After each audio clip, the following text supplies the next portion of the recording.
안녕하십니까. 오늘부터요, 이제 기출문제 강의를 시작하도록 하겠습니다. 여러분들이 아시겠지만, 기출문제는 정말 중요합니다.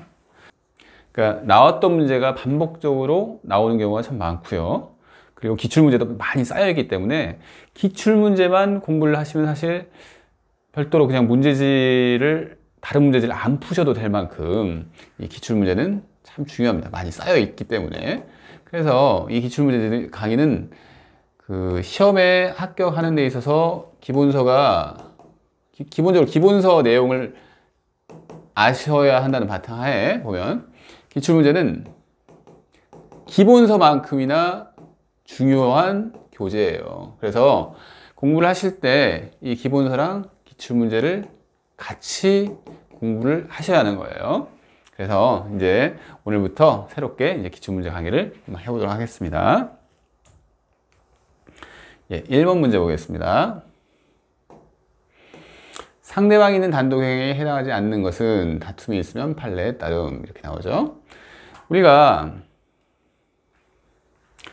이 단독행위를 배웠어요. 단독행위가 뭐냐? 우리가 이제 법률 행위가 크게 세 종류로 나눠진다고 얘기를 했죠. 법률 행위는 단독행위, 계약, 합동행위로 구분이 됩니다. 이 단독행위, 계약, 합동행위는 법률 행위를 분류를 한 건데 이는 어떤 기준에 대해서 분류를 했나요? 의사표시의 수입니다. 의사표시의 수 그리고 and 방향 으로 분류를 한 거죠. 그래서 단독행위는 단독 의사표시 하나, 계약은 대립하는 의사표시 이렇게 해서 둘, 합동행위는 다수인데 그러니까 의사표시의 수가 다수인데 계약이랑 다르게 의사표시가 한 방향으로 되어 있는 것을 합동행위라고 하죠. 그래서 합동행위는 우리가 회사를 만드는 행위, 사단법인 설립행위가 대표적인 합동행위라고 했습니다. 그리고 계약은 여러분들이 그냥 다 아실 거예요. 뭐 매매계약, 임대차 계약. 그래서 계약이 있습니다. 근데 이 어떤 어디에 해당하지 않는 것은 뭐 상대방이는 이런 건 주로 이 단독행위 쪽에서 많이 출제가 됩니다. 1번도 그렇고 2번도 그렇죠. 그래서 이 단독행위가 중요합니다. 보면 1번에서 보면 공유지분의 포기가 있어요. 우리가 포기라는 것은 자기가 자기 권리를 포기한다 이 소리죠. 그래서 포기는 여러 종류가 있는데요. 소유권의 포기가 있습니다. 소유권의 포기는 제가 이 펜이 있는데 포기를 해요. 나 이상 더 이상 필요 없구나 하면서 그냥 딱 제자리에 놔요. 이렇게 소유권을 포기하는 것은 특정 상대방에 대해서 하는 의사표시일까요? 아니죠. 모든 사람한테 하는 겁니다. 어떻게 보면. 그래서 상대방이 없어요. 상대방이 없는 단독행위입니다. 근데 이 포기가 공유지분의 포기면 또 달라지죠. 공유라고 하는 것은 하나의 소유권을 여러 사람이 이 지분을 통해서 소유하는 것을 공유라고 하는데요. 공유는 딱 공유자가 여러 사람이 있겠죠? 여러 사람이 있습니다. 근데 그 중에서 한 사람이 이걸 자기 지분을 포기를 한대요. 그러면 다른 공유자한테 이걸 포기를 하는 겁니다. 그래서 이 소유권의 포기와 공유 지분의 포기는 같은 포기지만 한쪽은 상대방이 없고 한쪽은 상대방이 있는 거죠. 그래서 공유 지분의 포기는 상대방 있는 단독행위에 해당합니다. 그리고 2번 볼게요. 2번 무권대리 행위 추인. 무권대리 행위라고 하는 것은 그러니까 이런 게 제일 처음에 나오는 문제들은 어떻게 보면 우리 시험 과목에 있는 전 범위에 있는 것을 막 끌어다 써요. 그래서 어려워요. 어렵는데 여러분들이 끝까지 공부를 하시다 보면 다 나오는 얘기이기 때문에 제일 처음에는 좀 편안하게 들으시면 됩니다. 무권대리 행위라는 것은 한번 볼게요. 대리행위가 우리 민법 시험 범위죠. 대리행위. 근데 대리행위가 뭐냐면 어떤 법률행위를 하는데 이 사람이 본인입니다. 그리고 그 법률행위에 상대편이 있어요. 상대방이. 근데 일반적인 법률행위는 이 둘이 알아서 하는 거예요. 이 둘이 알아서. 근데 이 사람이 어떤 이유인지 모르겠지만 자기가 직접 이 법률행위를 하기가 곤란한 사정이 있어요. 그래서 뭐 이 사람이 서울에 사는데 부산에 사는 땅을 팔려고 해요. 그래서 부산에 사는 아는 사람이 있어요. 그래서 이 사람을 대리권을 주는 겁니다. 대리권을 줘서 네가 이 사람이랑 법률행위를 해봐라. 이게 이제 대리행위라는 건데요. 근데 무권 대리행위는 이 사람이 대리권이 없는 거예요. 대리권이 없는데, 그러니까 즉 갑한테 대리권을 받은 적이 없는데 대리권을 받지도 않고 이 대리행위를 하는 겁니다. 내가 서울에 있는 갑으로부터 이 대리권을 받아가지고 이 A 부동산을 지금 팔려고 해. 이런 얘기를 하는 거죠. 실제로는 대리권을 받은 적이 없는데요. 그래서 이런 관계를 무권 대리행위라고 합니다. 지금 현재 이 대리권이 없이 하는 대리행위를 무권 대리행위라고 하는 거죠.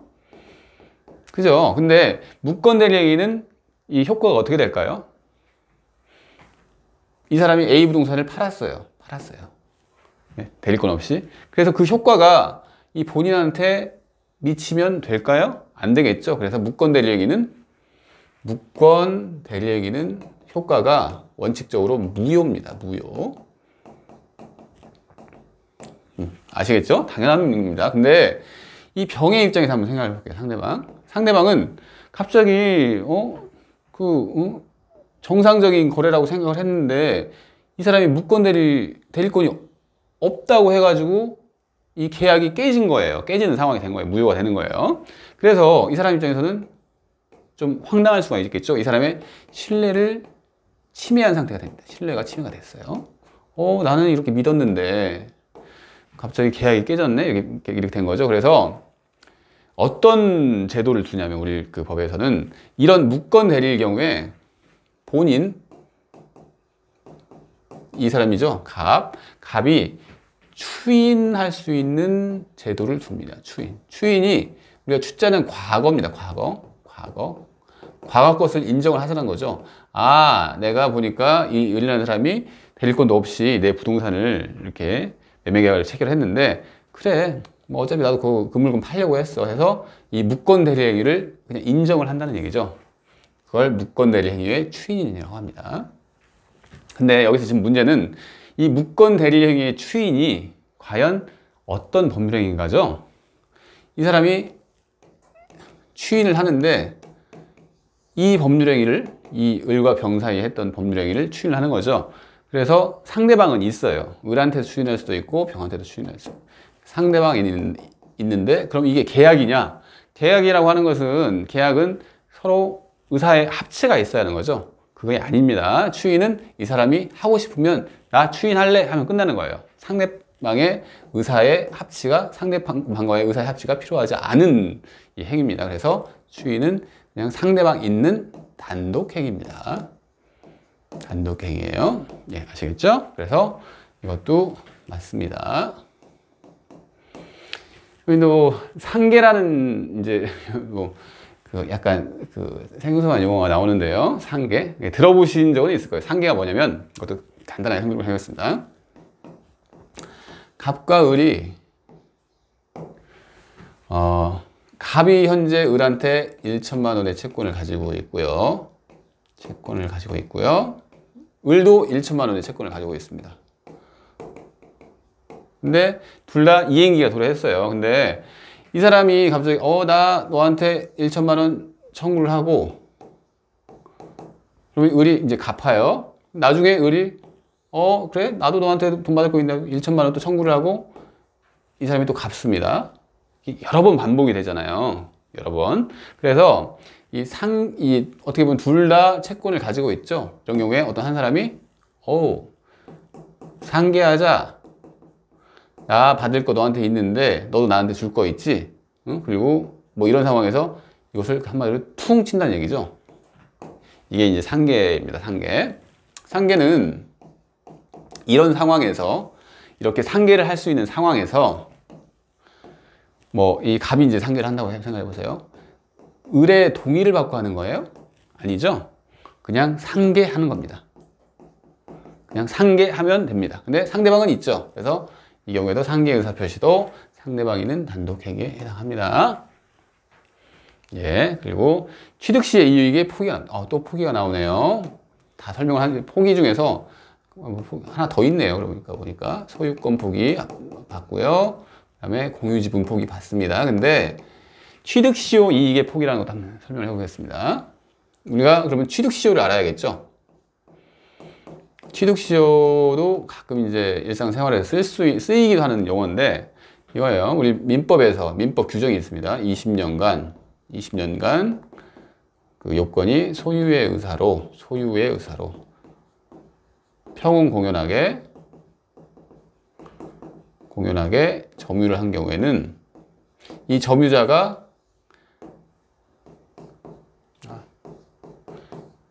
이 사람이 점유했다고 생각해요. 예, 점유자입니다. 점유자가 본래 소유자였던 사람한테 등기를 청구할 수 있는 권리입니다. 이제 이 요건을 갖췄으니까 계속 내가 사용을 해왔던 땅이야 이러면서 이 사람이 소유권을 청구할 수가 있습니다. 이게 이제 취득시효인데요. 취득시효 이익이 무엇이죠? 이게 다 완성이 됐다는 얘기예요. 이 요건을 다 구비를 했다는 거예요. 그래서 을이 취득시효 이익을 가지고 있는데 그것을 포기를 한대요. 미안하네, 갑한테. 내가 생각해보니까 미안한 거예요. 내가 지금까지 남의 땅을 이렇게 오랫동안 점유를 해왔구나 하면서 미안한 거여서 그걸 포기를 한답니다. 누구한테 포기를 하는 거죠? 예, 갑한테 포기를 하는 거죠. 포기를 하는데 이 포기가 어떤 계약인가요? 아니죠. 그냥 포기하면 끝나는 거예요. 그래서 이 경우에도 상대방 있는 단독행위입니다. 그래서 이 공유지분 포기랑 취득시효의 포기는 상대방 있는 단독행위고 소유권의 포기는 상대방 없는 단독행위입니다. 그리고 이제 마지막으로 재단법인 설정이 나오죠. 5번이 정답입니다. 이것은 뭐냐면 상대방 없는 단독행위입니다. 그러니까 재단법인이라고 하는 것은 한마디로 내가 돈이 좀 있어요. 돈이 있는데 어떤 재단을 설립해요. 돈이 있는 사람이. 그러니까 재력가죠. 이 재력가가 나 이제 좀 좋은 일 좀 해보고 싶어 해가지고 이 재단법인을 만드는 거예요. 만드는데 이 사람은 일정한 재산이 있어야겠죠. 재산을 출연을 하면서 그에 따른 정관 작성, 정관이라고 하는 것은 이 어떤 규칙이라고 생각하면 됩니다. 규칙을 작성해서 이 재단법인을 만드는 거예요. 혼자 할 수 있죠, 혼자. 그래서 단독행위인데 이것은 약간 느낌이 그냥 돈을 던져주는 느낌이죠. 돈을 탁 던져주는 느낌이죠. 예, 소유권을 포기한 거랑 비슷하다고 생각하시면 돼요. 아시겠죠? 그래서 상대방은 없는 단독행위다. 왜냐면 소유권 포기도 상대방 없는 단독행위죠. 그래서 재단법의 설명에는 상대방 없는 단독행위입니다. 예, 2번 보겠습니다. 이제 이것도 나오죠. 보면 1번에서 했던 것 중에 비슷한 게 2번 지문은 하나 있네요.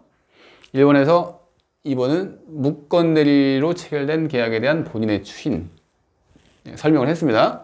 상대방 있는 단독행위다. 그죠? 그래서 2번 설명했고요. 나머지 한번 설명해 보겠습니다. 착오로 인한 계약의 취소 이렇게 나옵니다. 이것도 이제 착오 파트, 의사표시 파트에서 나오는 건데요. 우리가 갑과 을이 어떤 계약을 했는데 이 사람의 의사표시가 있어요. 의사표시가 있는데 의사표시가 자기 착각으로 인해서 의사표시를 한 거예요. 그래서 이 착오에 의한 의사표시라고 하는데요. 이 착오에 의한 의사표시는 자기가 생각하는 효과 의사랑 난 이런 걸 한번 해야겠다. 효과 의사죠. 자기가 이제 의도하는 의사.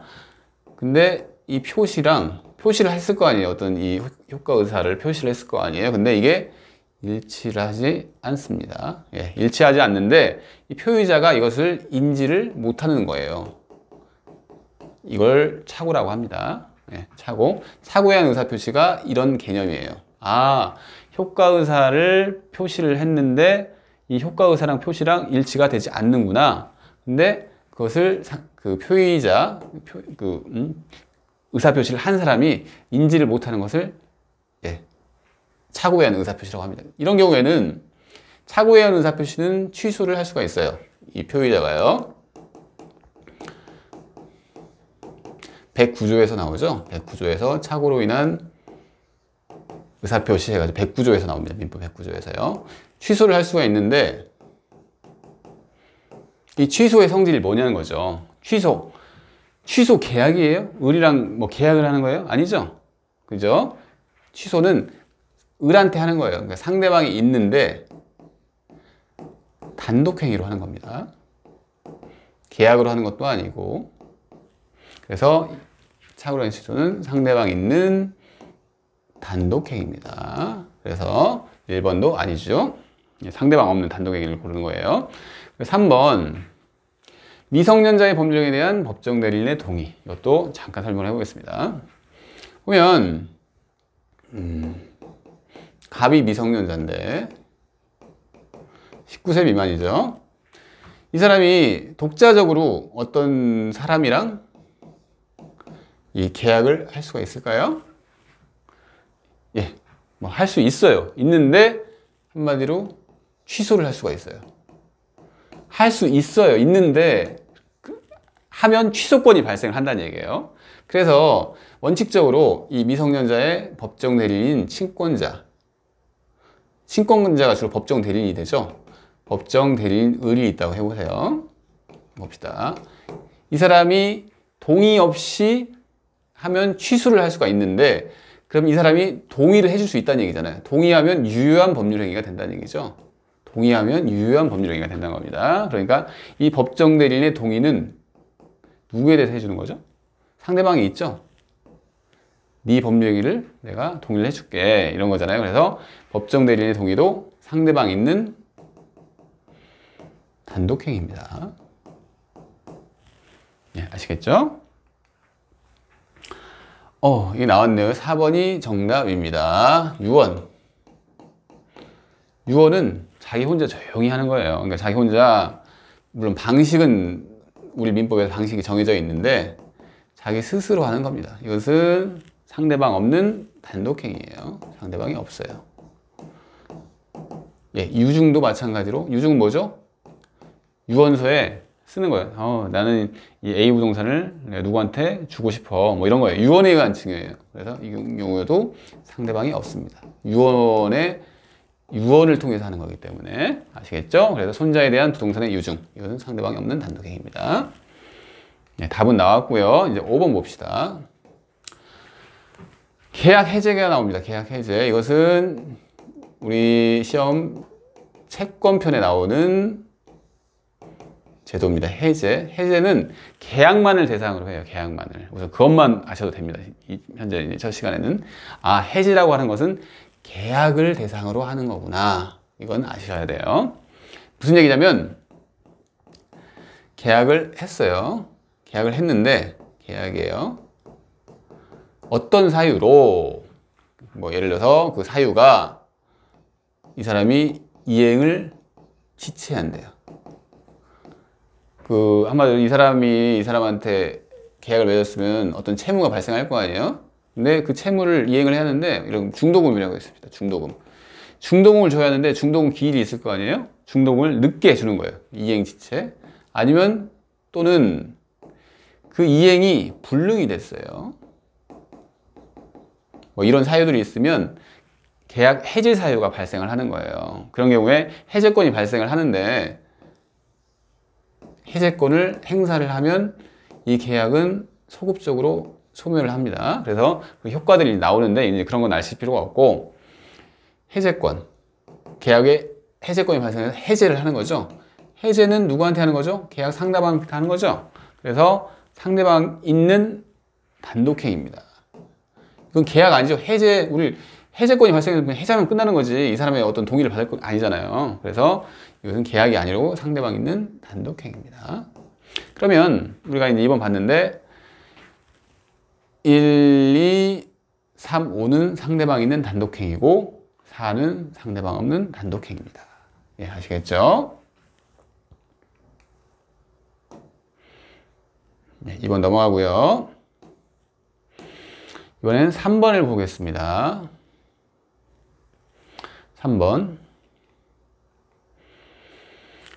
서로 잘못 짝지어진 것은 해가지고 28회 문제입니다. 우리가 보면 이제 설정, 승계, 이런 게 나오죠. 그러면 이게 무슨 얘기냐면, 이렇게 그 권리를 취득을 할 때 취득하는 형태가 크게 보면 원시 취득이라는 게 있고, 예, 승계 취득이라는 게 있습니다. 승계 취득. 원시 취득은 타인의 권리를 기초로 해서 취득을 한 게 아니라 자기가 첫 번째로 취득한다 이렇게 생각하면 됩니다. 첫 번째로 원시 첫 번째다. 즉 가장 흔한 예가 뭐겠어요? 건물을 신축하면 없던 건물이 생기는 거죠. 그래서 건물을 신축을 합니다. 그러면 새로운 소유권이 발생을 하는 거죠. 이런 걸 원시 취득이라고 합니다. 원시 취득. 근데 이 승계 취득은 뭐죠? 이제 이거랑 같은 게 아니죠. 승계는 말 그대로 승계를 한다는 거예요. 타인의 권리에 기초를 한다는 겁니다. 타인의 권리를 자기가 이전받는지 아니면 타인의 권리를 기초로 설정을 받는지 해가지고 타인의 권리가 나와요. 그래서 승계 취득은 또 크게 이전적 승계가 있고요. 예, 설정적 승계가 있습니다. 이 개념이 뭐냐면 이전적 승계 이거예요. 소유권을 이전한다. 즉 만약에 갑이 이전적 승계 예를 드는 거예요. 물건을 팔아가지고 소유권을 넘겨줬어요. 소유권을 넘겨줬습니다. 소유권이 이전이 됐어요. 그러면 이 사람의 권리가 통째로 쭉 다 가는 거죠. 그죠? 소유권 이전했으니까 이걸 이전적 승계라고 하는 거예요. 이전적 승계. 그러니까 다 이전한다 이렇게 생각하면 됩니다. 이전적 승계. 근데 설정적 승계는 뭐냐면요. 이 사람이 소유자인데 소유권에는 우리가 이제 이런 예를 들어봅시다. 소유권이라고 하는 것은 사용 수익할 수 있는 권능이 있고 소유자는 이걸 처분도 할 수 있는 권능이 있습니다. 이렇게 어떻게 보면 크게 보면 이렇게 두 개로 나눠져 있어요. 이 권능을 일부를 탁 떼주는 거예요. 일부를. 이 사람이 일부를 떼줬는데 사용 수익 권능을 떼줬어요. 그래서 전세권을 만약에 설정을 했다고 봅시다. 이제는 누가 사용 수익할 수 있죠? 전세권을 설정했으면 이 사람이 사용 수익하는 거죠. 근데 이 사람이 여전히 소유자죠. 이걸 설정적 승계라고 하는 거예요. 그러니까 그 권리의 일부를 탁 떼준다. 이걸 설정한다고 하는 건데 이것을 설정적 승계라고 합니다. 이 경우에는 용익물권 설정. 용익물권이라는 게 우리 이제 물권 파트로 보면 지상권, 지역권, 전세권 이렇게 있는데요. 이 용익물권을 설정해준 행위는 전세권을 설정을 해줬죠. 이 사람이 소유권은 가만히 갖고 있으면서 이 사용수익권은 일부를 탁 떼주는 거예요. 이걸 설정적 승계라고 합니다. 아까 이전적 승계는 전부 다 준다고 그랬죠. 전부 다 주는 갑이 을한테 소유권을 넘겨준다. 이건 이전적 승계고요. 다 넘겨줬어요. 이전. 이 경우에는 자기가 소유권을 가지고 있으면서 그 일부를 넘겨주는 거죠. 이건 설정적 승계라고 합니다. 설정적 승계는 이렇게 용익물권 설정, 좀 이따 이제 나오면 볼 텐데 담보물권 설정. 담보물권은 처분 권한을 설정을 해주는 거예요. 이 사람이 만약에 돈을 빌려가지고 이 사람한테 저당권을 설정합니다. 이 사람이 저당권자예요. 그러면 이 사람이 돈을 빌면서 이 사람이 저당권을 받았죠. 근데 이 사람이 돈을 착실히 갚으면 문제될 게 없는데 이 사람이 돈을 안 갚아요. 만약에. 그러면 경매 신청을 해가지고 이 저당권자가 경매를 신청해가지고 이 부동산을 처분해버립니다. 처분 권능을 받은 거죠. 처분 권능을 받은 거예요. 그래서 이런 경우에도 이 사람은 소유권은 가지고 있으면서 이 사람한테 처분 권능을 일부를 설정을 해준 겁니다. 그래서 이 저당권이라고 하는 것은 담보물권이죠. 담보물권. 담보물권 설정행위도 설정적 승계가 되겠습니다. 그래서 저당권의 설정, 이전적 승계인가요? 아니죠. 설정적 승계라고 했습니다. 이전적 승계는 소유권 이전, 다 주는 거. 이전적 승계예요. 잘못 적셔졌죠? 그래서 1번이 정답이겠네요. 그리고 이제 2번 볼까요? 우리 이건 했죠? 소유권의 포기는 뭐라고 했죠? 상대방 없는 단독행위입니다. 그리고 3번 봅시다. 청약자가 하는 승낙 연착의 동지. 이게 관념의 동지. 또 이제 준법률행위라는 게 나오는데요. 준법률행위 봅시다. 준법률행위는 준이에요. 준. 법률행위처럼 좀 유사성이 있지만 유사성은 있는데 법률행위는 아닌 거죠. 준한다라고 하잖아요. 우리가 준한다. 그래서 유사성이 있어요. 그래서 우리 그러면 이 법률행위라는 건 뭐죠? 법률행위? 법률행위는 아까 봤지만 뭐 단독행위, 계약, 합동행위가 있는데 법률행위는 이 의사표시를 필수적인 요건으로 하는 법률 요건입니다. 그러니까 법률행위는 무조건 의사표시가 있어야 돼요. 의사표시가 필수적인 요건으로 하니까 의사표시가 있습니다. 상대방이 있는 단독행위는 의사표시 하나, 계약에는 의사표시 2개, 그 다음에 합동행위는 의사표시가 여러 개인데 방향을 같은 방향의 의사. 그래서 의사표시가 필수적인 거예요. 법률행위는. 근데 이 준법률행위는 이런 의사표시를 요구를 하지 않습니다. 의사표시가 없어도 돼요. 근데 의사표시가 없어도 되는데 의사표시처럼 보이는 행위는 있어요. 그게 뭔지 봅시다. 이거예요. 이거 3번. 3번이 지금 준법률행위예요. 네, 이거 한번 설명을 해봅시다. 이 준법률행위, 지금 준법률행위를 설명하는데 의사적인 요소가 있는데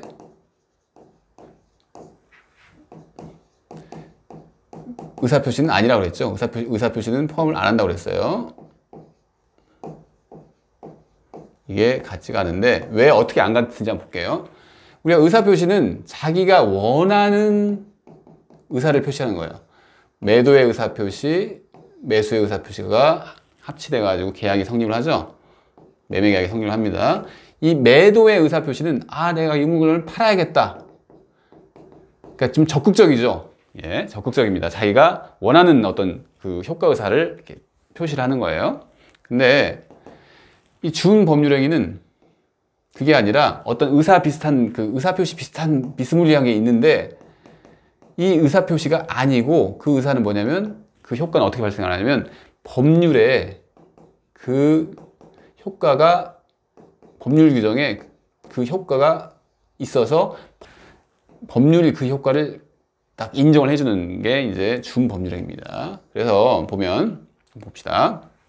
우리가 이 계약 쪽에 보면 청약이랑 승낙이랑 이런 얘기가 나옵니다. 청약, 승낙이 나와요.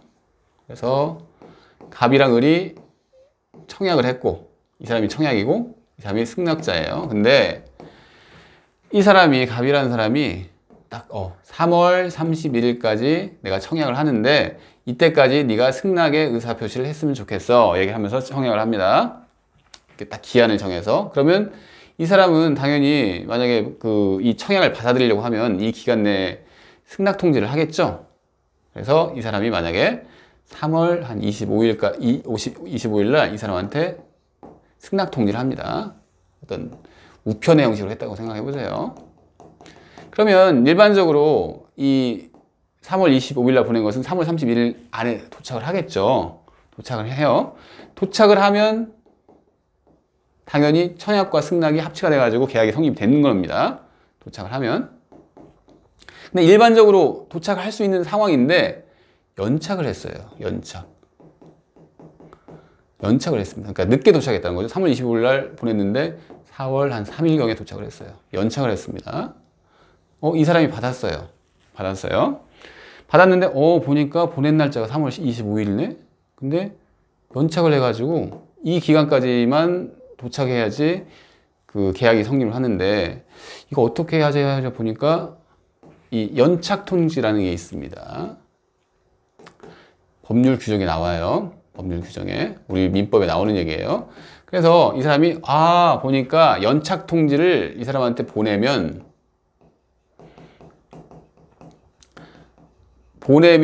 연착에, 그러니까 계약이 성립이 안 되는 건데, 이 사람이 연착 통지를 보내지 않으면, 연착 통지를 보내지 않았어요. 그럼 이 사람은 정상적으로 제때 3월 31일 안에 도착을 했으니까 계약이 성립했구나 이렇게 생각하겠죠. 그래서 이 사람이 연착 통지를 안 하면 그대로 그냥 계약이 성립해요. 일반적으로 도착을 할 만했구나 하면서 성립하는데, 연착 통지를 하면, 이 사람이 연착 통지를 하는 거죠. 연착 통지를 하면 계약이 성립을 안 합니다. 이게 법률에, 우리 민법에 규정이 돼 있어요. 그래서 이 사람의 연착 통지는 좀 의사적인 요소가 있죠. 늦게 도착을 했다. 어떤 사실을 알려주는 겁니다. 관념의 통지. 사실을 알려주는데 그 효과는 자기가 의도한 게 아니라 민법에서 딱 규정을 해놓은 거예요. 민법에서 연착 통지를 안 하면 계약이 성립을 하는 거고, 연착 통지를 하면 연착의 효과, 그러니까 기간 내에 도달하지 못했으니까 계약이 성립하지 않는다는 것을 이 민법에서 규정한 겁니다. 의사표시랑 좀 다르죠. 의사표시는 자기가 희망하는, 자기가 원하는 의사표시를 해가지고 그 계약이 성립이 되거나 이렇게 되는 거지, 이런 경우처럼 법률에서 규정이 됐기 때문에 계약이 성립되는 거 아닙니다. 다르죠. 그래서 이런 경우를 준법률행위라고 하고, 그 중에서 이 어떤 일정한 사실을 알려주는 행위를 관념의 통지라고 합니다. 연착했다는 사실을 알려주는 거죠. 그걸 관념의 통지라고 합니다. 네, 그래서 이것은 맞습니다. 그리고 이제 원시취득, 승계취득 다 봤는데, 원시취득 얘가 뭐라고 그랬죠? 건물을 건축하는 게 원시취득이라고 했죠. 타인의 권리를 기초로 하지 않고 권리를 취득하는 게 원시취득인데, 또 다른 예가 있는 거예요. 무주물. 딱 봐도 무주물이 뭐였어요? 주인 없는 물건이죠. 주인 없는 물건. 주인 없는 물건이에요. 예를 들어서 제가 이것을 소유권을 포기를 했어요.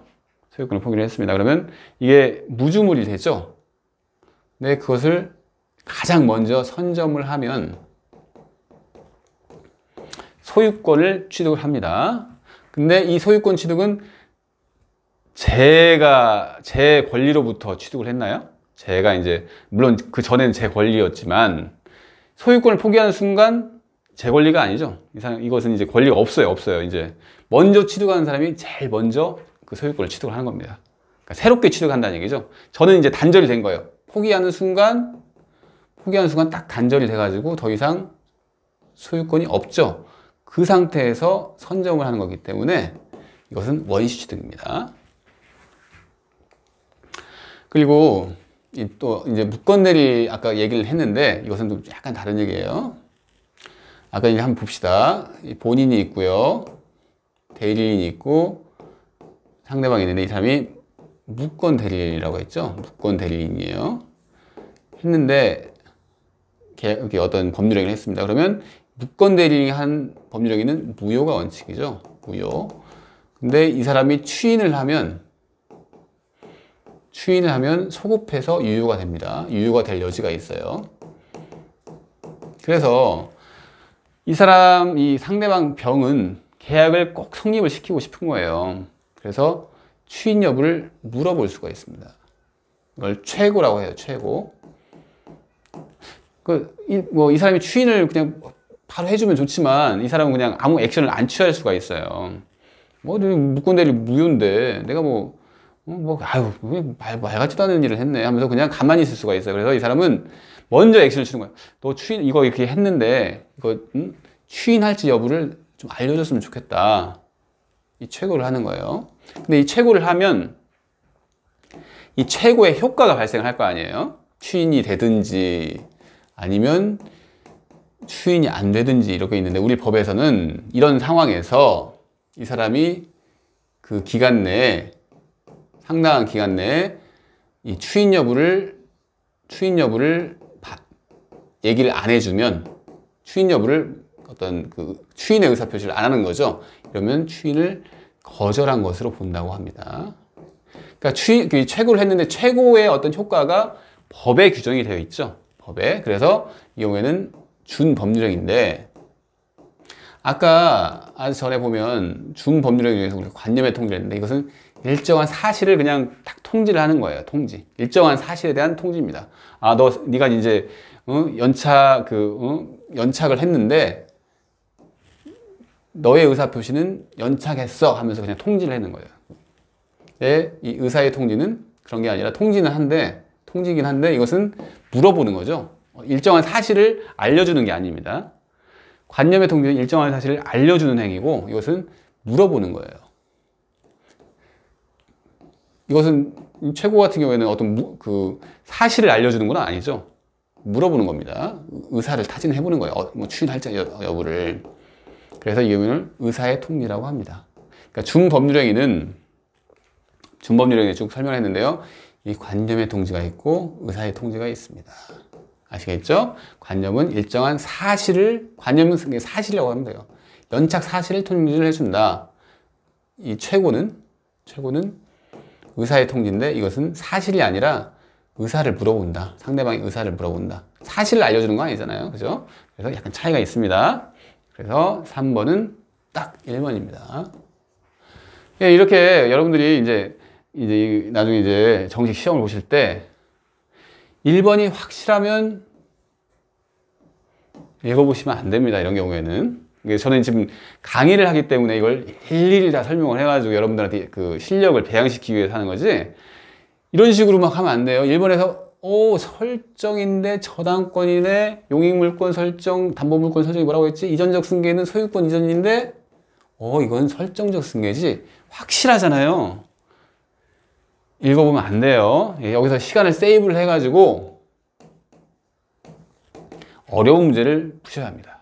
어려운 문제가 분명히 있어요. 이런 문제는 쉽죠? 그죠? 넘어가겠습니다.